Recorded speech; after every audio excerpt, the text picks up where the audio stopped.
Dear students, exercise 1.2 और अब हमारे पास उसका सेकंड क्वेश्चन है। फर्स्ट में हम लोग ऑलरेडी रो, कॉलम, आइडेंटिटी और नल मैट्रिक्स को हमने जो है उनकी डेफिनेशंस को देख लिया। अभी हमारे पास दो डेफिनेशंस जो हैं और आ गई हैं, एक है स्क्वायर मैट्रिक्स की और एक रेक्टेंगुलर मैट्रिक्स की। तो बहुत सिंपल सी हैं। पहले मैं रेक्टेंगुलर मैट्रिक्स को आपको एक्सप्लेन करता हूँ। रेक्टेंगुलर मैट्रिक्स की डेफिनेशन है अ मैट्रिक्स एम एक अज्यूम कर लेते हैं, एक मैट्रिक्स है, is called rectangular if the number of rows of M is not equal to the number of column. Like एक एम मैट्रिक्स है, तो इसको हम अगर मैं लिखूं तो इसमें हम एंट्रीज ले लेते हैं 1 2 1 1 एंड 2 एंड 3। तो ये अज्यूम करें कि ये एम एक हमारे पास मैट्रिक्स है। तो अगर हम इसका ऑर्डर लिखते हैं तो हमें ऑलरेडी पता है ऑर्डर का formula R dash by dash C. तो रो हैं 1 2 3, 3 बाय, सो कॉलम है 1 एंड 2। तो इसकी डेफिनेशन यही कहती है कि हर वो मैट्रिक्स रेक्टेंगुलर मैट्रिक्स होगा अगर उसकी रोज़ और कॉलम जो है वो आपस में, यानी row not is equal to column, तो इसे हम क्या बोलेंगे, रेक्टेंगुलर मैट्रिक्स बोलेंगे।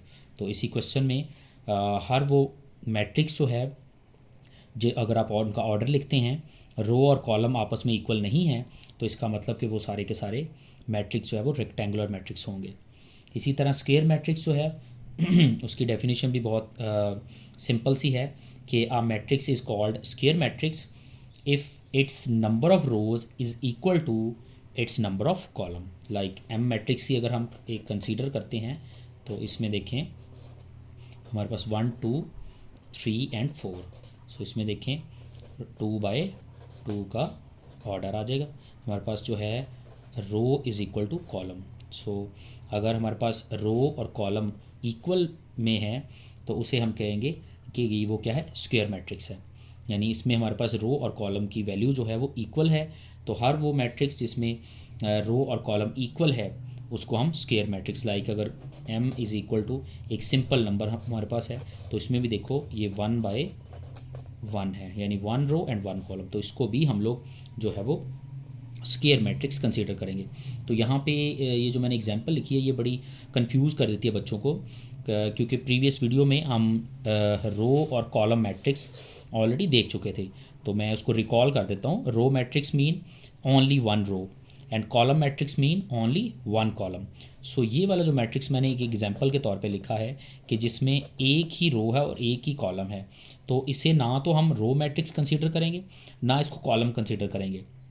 देखा जाए टेक्निकली तो इसमें हम कह सकते हैं कि एक रो है, ठीक है, और एक ही कॉलम है, बट इस तरह की अगर कोई सिनेरियो आपके पास आए तो आप उसको स्क्वायर मैट्रिक्स कंसीडर करेंगे, क्योंकि इसमें जो है वो स्क्वायर मैट्रिक्स की जो डेफिनेशन है वो उस पर पूरी उतर रही है कि अगर आपके पास रो और कॉलम दोनों बराबर हैं तो इट्स मीन कि आप इसे स्क्वायर मैट्रिक्स कंसीडर करेंगे। सो प्रीवियस वीडियो में हम ये सारे जो है ये इसकी मैट्रिक्स की टाइप्स को देख चुके हैं, तो इस वाले में हमने रेक्टेंगुलर और स्क्वायर को भी देख लिया। सो ये जो क्वेश्चन था ये इसमें हमें क्या करना है कि जो है वो सारे के सारे मैट्रिक्स की टाइप्स ऊपर टॉप पे गिवन है, तो हमें जो नीचे एग्जांपल में जो भी मैट्रिक्स गिवन है हमें जस्ट उनको स्क्वायर वाले जो हैं स्क्वायर में मेंशन करेंगे, रेक्टेंगुलर वाले रेक्टेंगुलर में, जो रो वाले हैं वो तमाम मैट्रिक्स रो में आएंगी, कॉलम में, आइडेंटिटी में और इसी तरह नल में। तो इन सब को हम जस्ट जो है वो लिख देंगे कि ये जो मैट्रिक्स है जिस जिस से बिलोंग कर रहे हैं उसके अंदर हम इसको लिखेंगे। So thank you.